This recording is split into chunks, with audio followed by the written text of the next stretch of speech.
start to say, somehow somebody messed up. I suspect it was me. Okay, she thinks it's her. So anyway, this is how you should be gracious. Always blame yourself and not somebody else. So the topic for today is living with uncertainty. She will be talking about laughter is the best medicine in a couple of weeks on the 28th. So Lisa, thank you for your patience, and we turn it over to you. Thank you. Okay, I want to say hello to everyone. It's great seeing you all again. I've missed you over the past couple of weeks, and it's great to be back. I'm going to share my screen here. And start the, play from the start. Okay. So I think it's safe to say that almost everybody on the planet is facing uncharted territory. If you would have told any one of us last year that we would be living on a day-to-day basis with this level of restrictions, fear, inability to plan in the near or definitely distant future, most of us would not have believed it. So the word, I'll just start by saying the word stress, as we currently use it, was coined by a Hungarian endocrinologist named Hans Selye in 1936, who defined it as a non-specific response of the body to any demand for change. So in other words, change is uncertainty. So basically stress equals uncertainty. And uncertainty is unexpected surprise or a gradual decline into disorder. We feel uncertain when we anticipate that the outcomes will turn out to be something other than we expected and that we're unable to avoid. So, and this is what the world feels like today, right? With the unknown outcomes of the coronavirus, millions of people are finding themselves in the situation of needing to make decisions in the face of mounting uncertainty, the likes of which they've never lived through before, most of them. It brings us face to face with the uneasiness of being human, the uneasiness that we can't feel the feet beneath our ground, or the ground beneath our feet, sorry. Many of my clients who initially started working with me to improve things like their health or to resolve anger issues or to calm their minds in general, many of them have now completely shifted their conversations with me to coping with the uncertainty of the current state of the world. And if those who haven't, we still wind up touching on the coronavirus and things in the news at some point during the conversation. There's a rise in the emotions of fear, loneliness, anxiety, boredom, etc. So typically we're able to distract ourselves from negative emotions and replace them with activities that we enjoy, that bring us happiness and fulfillment in the present moment. And even though things are gradually starting to open up around the city and the country and the world, many of the activities are limited with new restrictions that make them very different from the stress relief that they provided before the coronavirus. And this is why many of us are falling into new or old habits like emotional eating, over drinking, and other addictive behaviors that we either thought we'd overcome or prided ourselves in never taking part of. And I'll just tell you that myself, when this started in March, I pride myself on eating incredibly healthy, very vainly proud of how well I eat. When this started, I was eating pints of Haagen-Dazs ice cream like they were going out of style. And my husband would come into the room and say, "Again?" And I was like, yeah, but what was happening is my brain was going, please comfort me. Please, I want a pacifier in my mouth. So I was using Haagen-Dazs as a pacifier. So this is what's happening to so many people. Thank goodness I got on top of that and I'm not doing that anymore, but it's very, very difficult. So it's our natural reaction to avoid negative emotions and turn to addictions as a means to distract ourselves away from feeling bad. At the time, it might feel good to escape from stress and negative emotions, but in the long run, these behaviors will only make the negative emotions worse. So not only are we stressed and fearful and lonely and confused, but now on top of that, we either have a hangover or we've gained weight or we're down on ourselves because we let ourselves fall into a distractive vice.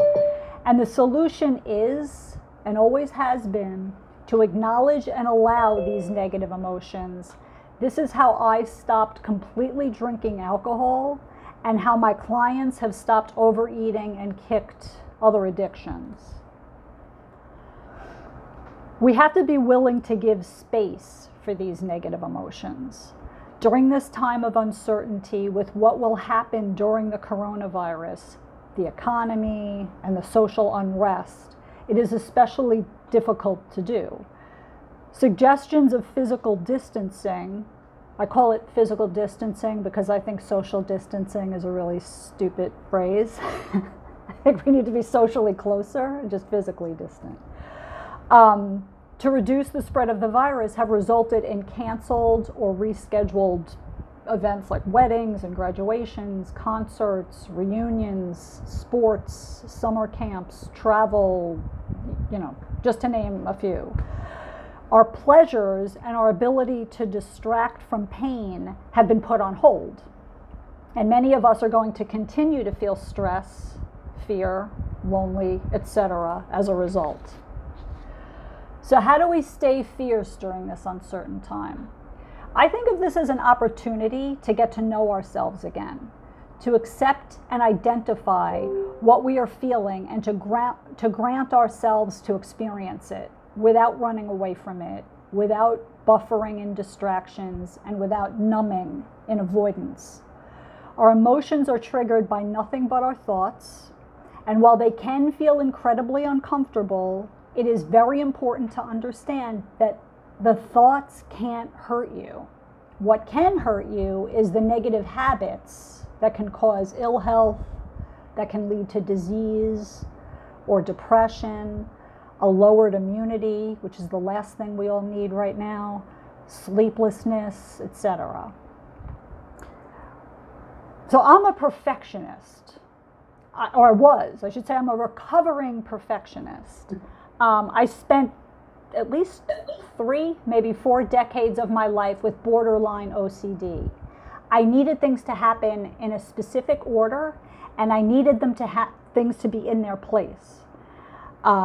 This likely grew out of chaotic experiences from my childhood, but nevertheless, my reaction was to control the things I felt I could control. And I still have this tendency, and I'm sure I always will. Anyone who's familiar with what feeling like you need to be perfect understands is that this is a very vain pursuit. Right now, the entire world is being triggered by their thoughts about the coronavirus and the lack of control that we feel over it. And the fact is that anything can always happen at any time. There's no way to prepare for every eventuality with precision or perfect timing. That's not the way nature works. When we resist change, we experience stress or fear or suffering. And when we relax and allow change, we experience freedom. So some ways of coping with the change and uncertainty of this present moment are to accept the situation as being incomplete. As I said, it's part of nature, and every other living creature on the planet contends with it in every moment. There are never any guarantees on how things will turn out. Regardless of how much planning, thinking, or quote-unquote perfection we can fantasize or that we have achieved, you just never know. Adapt and consider the broad potential outcomes and how you will react. For instance, if you're worrying about, like, for instance, I'm concerned right now with whether my daughter is going back to school in person or not. And, you know, her school has come right out and said, we don't plan on coming back at all. While the mayor is saying you're going back 2 to 3 days. So there's only 3 ways this can go, right? They're either going to go back, they're not going to go back, or there's going to be some hybrid. So I can drive myself crazy with what if this, what if this, what if this, but there's really only 3 broad stroke things that can happen. And that's what I should just be focusing on. And try to avoid shoulding yourself. Often we play out a movie in our minds of what we imagine will happen. And when things don't work out the way we imagine, we blame ourselves. This level of expectation is set up for a letdown. You could also help someone else. You've heard it said before, helping other people helps you.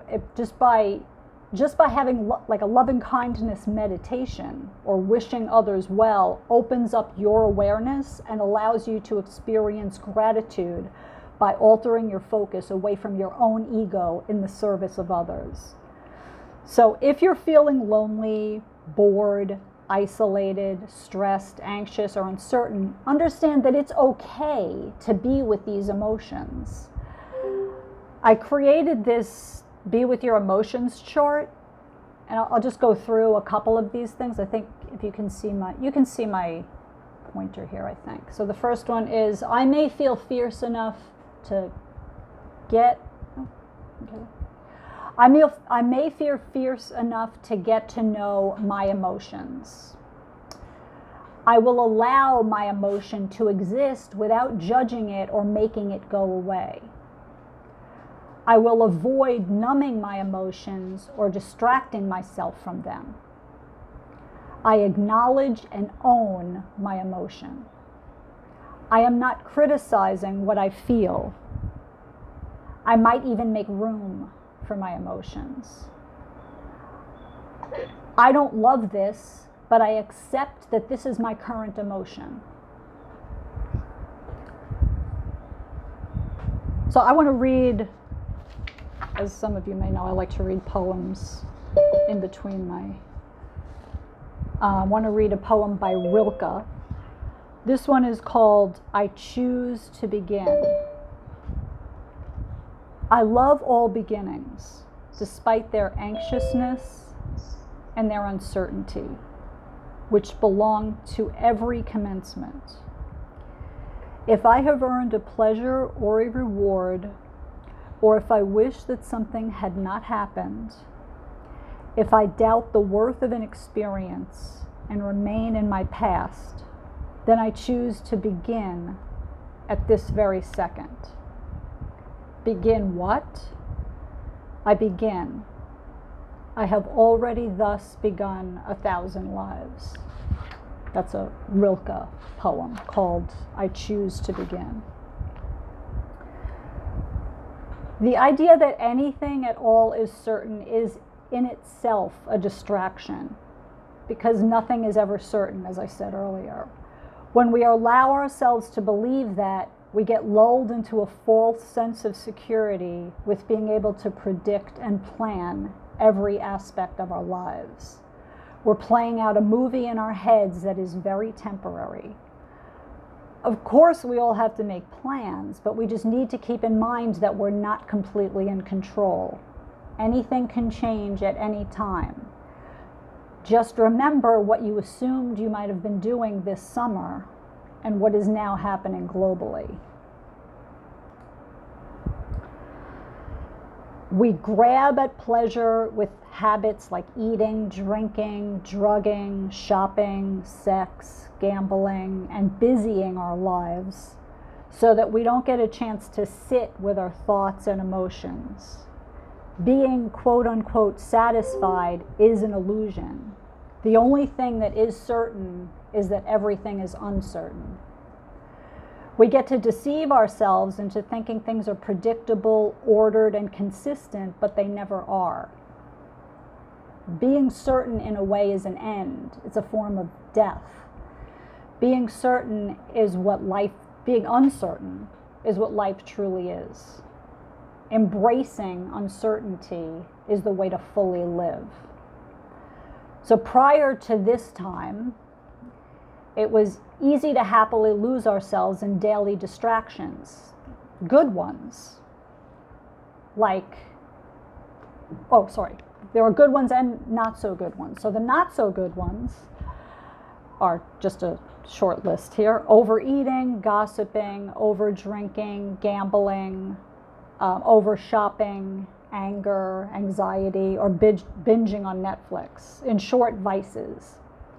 Vices represent our attempt to hold on to a fixed moment of pleasure, to grasp it, to make it continue as long as possible. This is how so many people get addicted in bad habits. My daughter will often ask me, if sugar is so bad for me, why do I want it so much? It's the quick fix. The quick fix happens and our brains doesn't understand how to rationalize. Our brains just want what they want. But we can use our thoughts to become aware and train ourselves to come back to now. You know the feeling of being in one frame of mind and then being jolted by some external information or by remembering something? I can't, every time I say that, I think of, what was it, November 9th, 2016? I would wake up in the morning and think to myself, don't I have something to be worried about? Like, because for a split second I would forget who the president was, and then I'd remind myself that actually happened. It's as if you're switching TV channels in your mind. So you could be having a lovely, relaxing time at home, and then the phone rings, and someone says something that upsets you, and now your day is quote unquote ruined. But what happened? You're still the same person, you're still sitting in the same place, you still have the same health, the same relative existence, unless the person told you something terribly shocking about your existence. But now you have this thought in your head, and that thought has completely changed your view of yourself and the day. So when our buttons get pushed, or we're challenged by external factors, like people we find difficult, or uncontrollable experiences, our sense of ourselves is threatened. We want to grasp or hold onto how we see ourselves, or a good feeling. And distractions serve this purpose. This ubiquitous feeling of needing to be distracted in any way to avoid thinking about things we don't want to think about has no end. It's similar to trying to hold your breath, right? So if you were to hold your breath indefinitely, you'd suffocate. When you try to hold on to a feeling, you're suffocating in a different kind of way. You can run, but you can't hide from your feelings or your thoughts.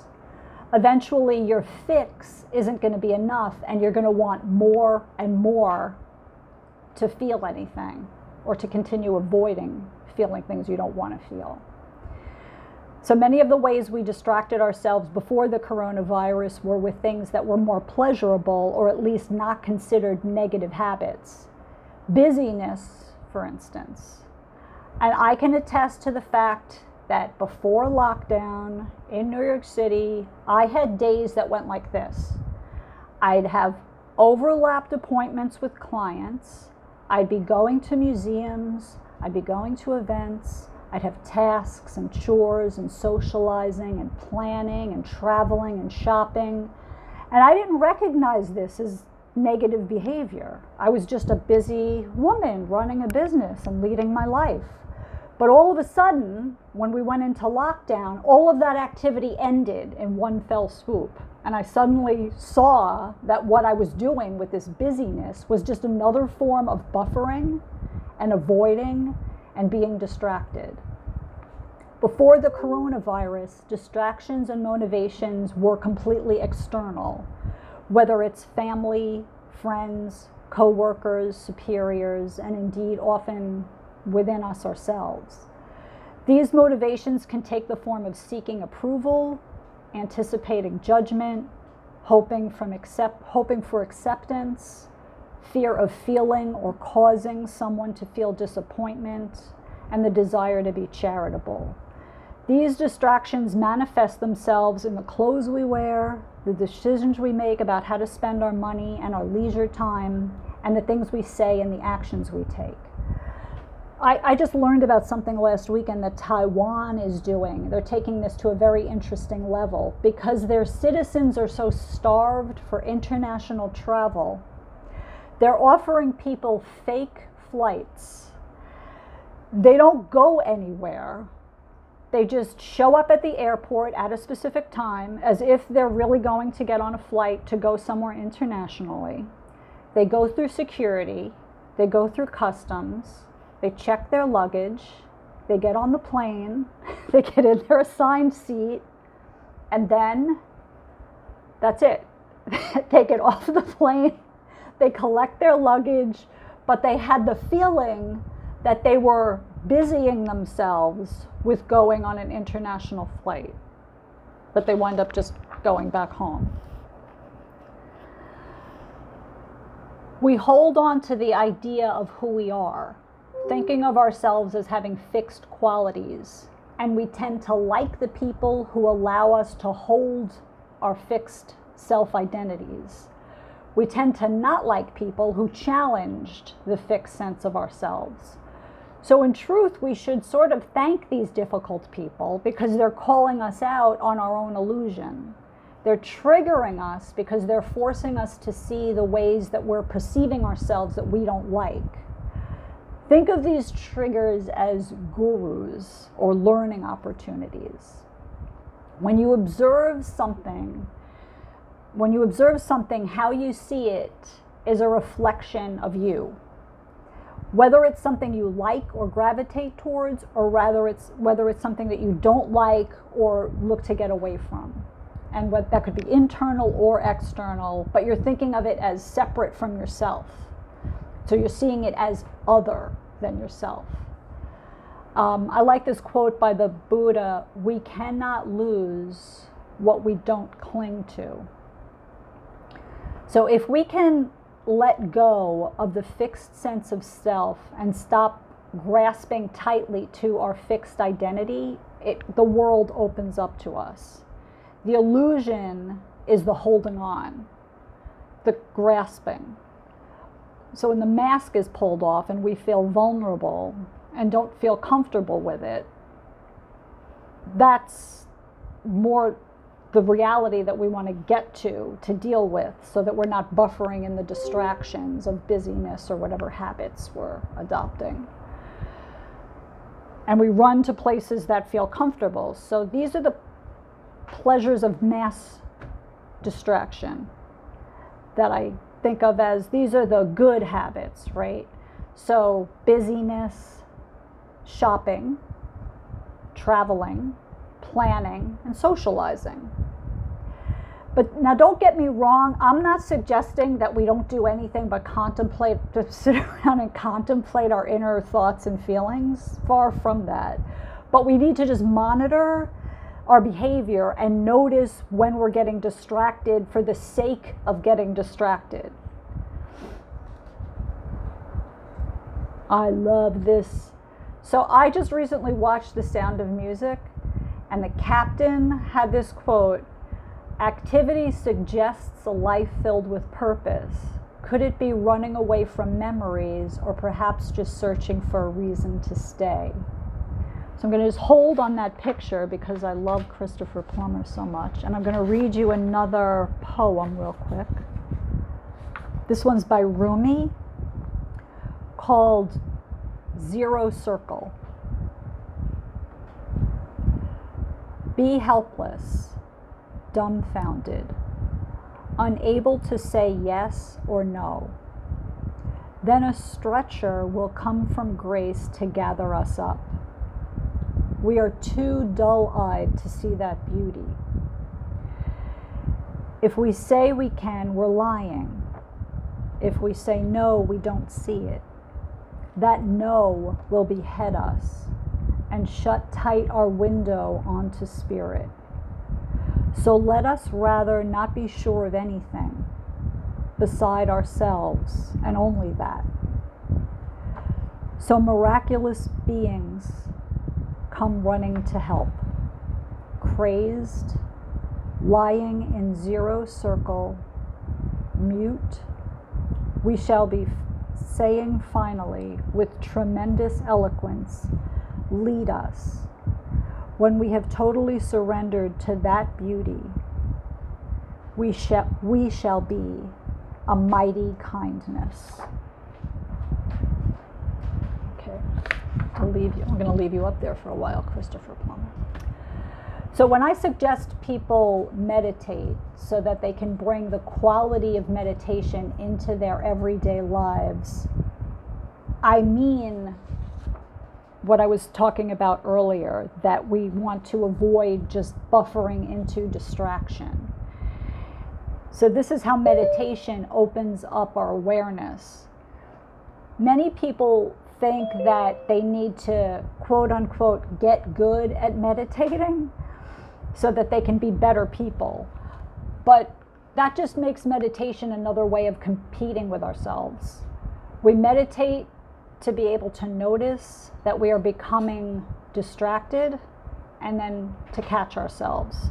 And the more we practice doing that, the less likely we are to fall victim to our own clinging.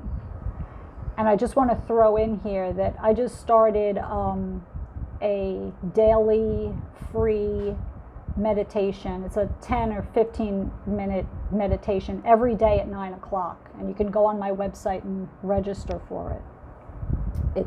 And then I post it on my website if you want to look at it later.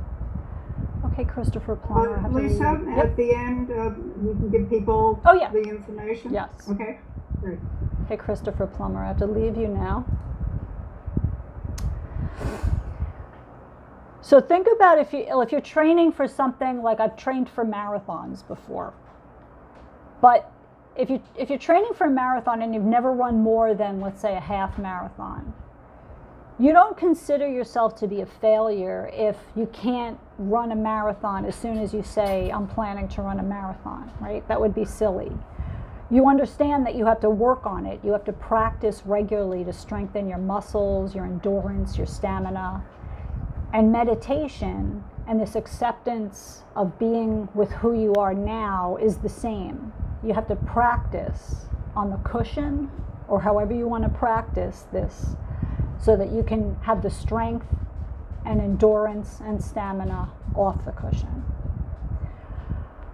So for instance, when a personal relationship fails, the ending of a previously close relationship can throw us into uncertainty, and that hurts. We meet our edge. We find ourselves in behaviors we may have thought we'd outgrown years ago. Irreconcilable relationships actually teach us the most. Once we are willing to be vulnerable, that's the place we can really learn. Blame is a distraction from the fact that we are choosing to see a situation through a habit or lens we are comfortable or familiar with. Ego is fixed and hates change.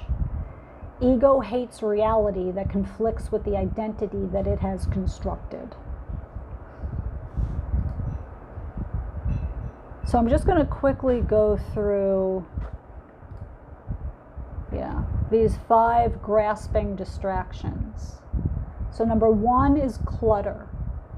Mental clutter is as big a distraction as physical clutter. Differentiate between what you want and what you need. For instance, I can easily find myself going down a rabbit hole of understanding different technologies to use from my website. But I don't necessarily need to do that at that specific point in time. And if I let myself get sucked into that, it's a feeling of irrational want or a knee-jerk reaction. Grasping distraction number 2, negativity and poison. Don't allow others to pull you into their misery. Those who dump criticism, resentment, or judgment onto you don't deserve to be part of your world. When your quote unquote best friend calls you to complain about politics, when they know that you're trying to limit your exposure to politics, it may be time to limit your exposure to that friend for this time, for a short time or however long. Number 3, grudges. We don't need them. They poison our hearts, and peace of mind cannot exist in a heart full of anger and resentment. I remember my grandmother going over and over arguments she had with her father 50 years prior. And I'd look at her and think, Grandma, your father has been dead for 25 years. Why are you still angry about this? Playing out past future movies in your head are magnetically distracting. Number 4, grasping for external happiness. Happiness is in your hands only. Don't give others the power over your happiness. Make yourself the priority. So I remember many times I get sucked into the eBay shopping rabbit hole, and I would, let's say, be looking for a tablecloth, and I'd go on eBay and I'd find a tablecloth and I'd bid on the tablecloth, and I get so excited if I won the bid and pay for the tablecloth would come, and I'd open it and I'd be so happy for a little while, and then I'd want another tablecloth. So just try to, when something like that happens, this is one of these distractions I'm talking about. And last but not least, worry. Worry is a figment of your imagination. It is one of the biggest distractions of all. It is a false alarm that zaps the energy out of you. During this uncertain time, many people are playing out what could happen as a result of the virus. But none of those things are happening now. Especially at this time, we need to focus on what is right in front of us and what we do and do not have control over. This work can be very difficult. I'm sitting in front of you telling you now that I worry about the virus often, even though I just said what I just said about worrying. But it's a process, and it's worth your life, so it's worth doing this work. I do believe that this is a fierce opportunity to take some time to do inner work. And I just want to remind everybody that my consultations are 100% free with no obligation. I have a new website called stayfierce.com. And as I mentioned earlier, I'm doing these daily meditations. They're 10 to 15 minutes every single day. On the weekends, I actually do them for a little bit longer, and I stay on the line if people have questions. They're free, and you can just sign up and participate or listen to them later or whatever. That is all from me.